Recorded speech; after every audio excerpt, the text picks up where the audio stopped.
Okay, so if you followed our episodes previously, we went over this essay, but this time I'm going to give you the full view of how I would grade it from start to finish.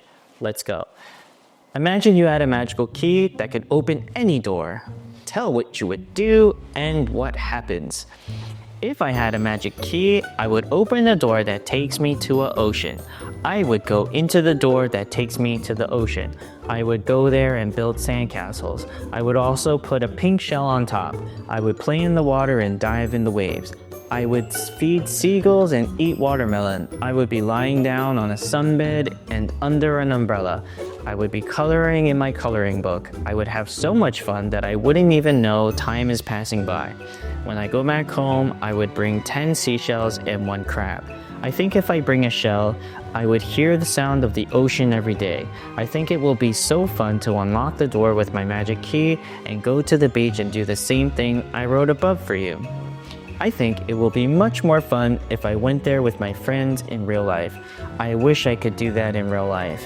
If I went there with my friends, I think it will be so great because when I go alone, there is no one to play with, but when I go with my friends, I will have so much fun with them.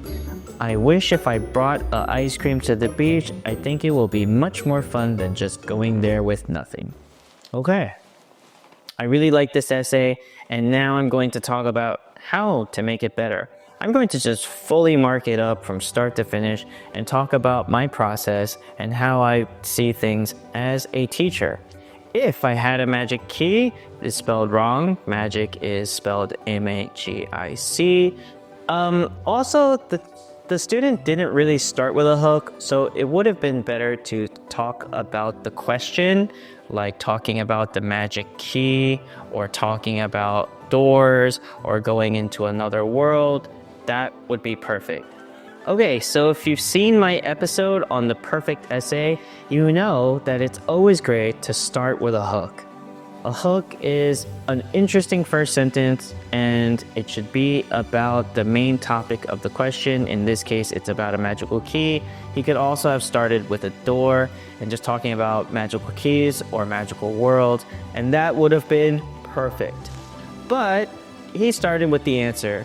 Fortunately, a good thing is that the rest of his answer was really strong, but the introduction was a little weak because he just started by answering the question. He also didn't talk about the main topic, so he's really missing an introduction. He just goes straight to the thesis. So go back to my episodes about structure and talking about the perfect essay, and that would make this introduction much better. Let's talk about the good parts.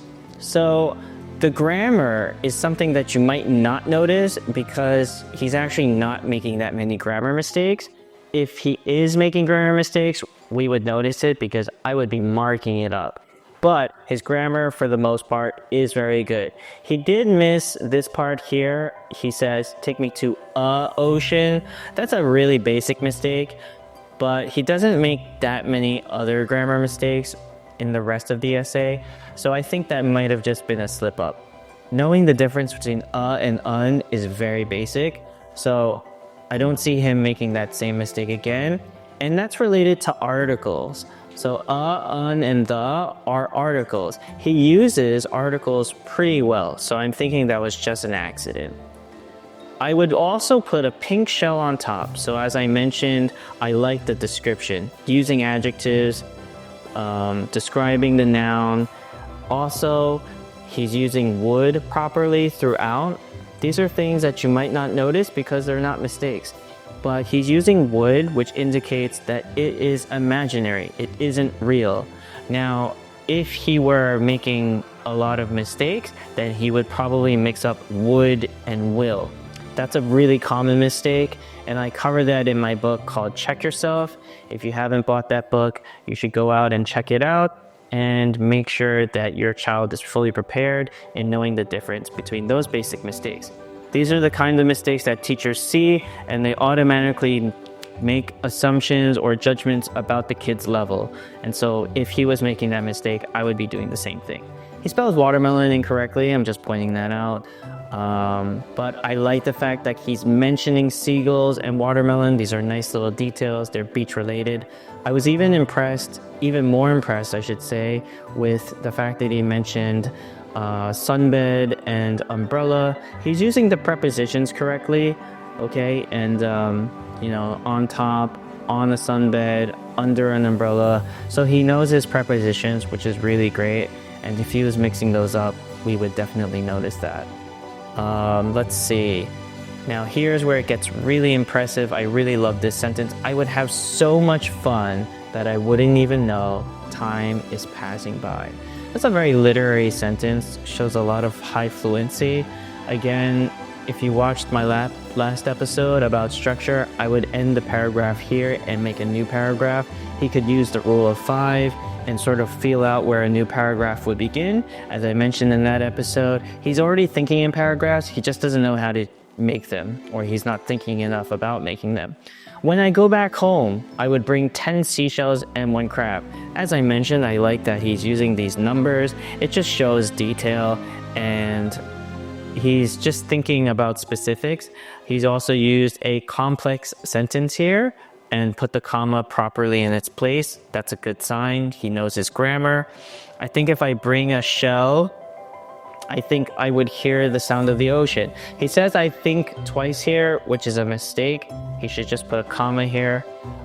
So he got the complex sentence right here, but he got it wrong here.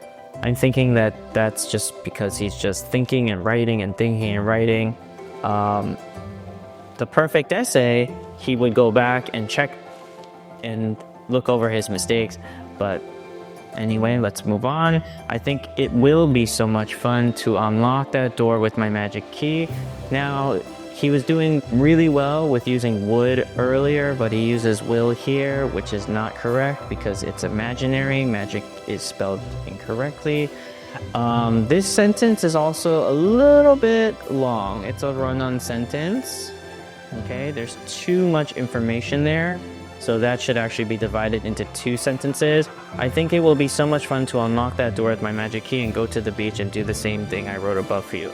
It's a bit long. It's not a terrible sentence, but what really makes the sentence pretty good is the way that he ends the sentence. I would do the same thing I wrote above. This is sort of an acknowledgement that he's writing an essay and that you're reading it, which is something that a lot of writers and authors do, which kind of tells me that he's read a lot of books. I think it will be much more fun if I went there with my friends in real life. Now here he starts talking about another idea. He's changing the main idea, so this should be a new paragraph. Every time there's a new idea being introduced, there should be a new paragraph. I wish I could do that in real life. If I went there with my friends, I think it will be so great because when I go alone, there is no one to play with, but when I go with my friends, I will have so much fun with them. This sentence is too long. As you can see, he's kind of just rambling and running out of things to say at the end, and he's also repeating things that he's already said before. So he's saying, I will go with my friends, I wish I could go with my friends, and then there's not a lot of detail here. And this typically happens for kindergartners when they're just writing as many ideas as they can, and then they start running out of ideas, they start repeating themselves. So that's why you need to learn the structure. It automatically helps the child to prepare and plan ahead so that they know what they're going to say. So at this point, he could be talking about this, but rephrasing it in a way where it's summarizing main ideas instead of just kind of repeating the same ideas, and also making grammar mistakes by having run-on sentences because he doesn't know where to stop writing or how to end his ideas. So there's a lot more mistakes in this last paragraph, or I should say this last part of his essay, because clearly he's just running out of things to say. I think it will be much more fun than just going there with nothing. I do like this sentence, and even though it's not a complicated sentence, it shows that he has high fluency, and he's thinking about, I would do this because otherwise this would happen. He's thinking about things in a complex and abstract way. So, as you can see, Through the mind of a teacher, reading an essay like this, you can know all sorts of things about the student. And that's how these students get placed. It's not just about their perfect grammar. As you can see, he made some grammar mistakes. It's not just about how clean and organized the structure is. It's also really important that we can see how the child thinks. And this student was able to really show me that they can think in detail, they can think abstractly, and they can think about cause and effect, and also express their feelings in a clear and interesting way. All right, thank you for joining us on this episode of The Writer's Desk. We'll see you next time.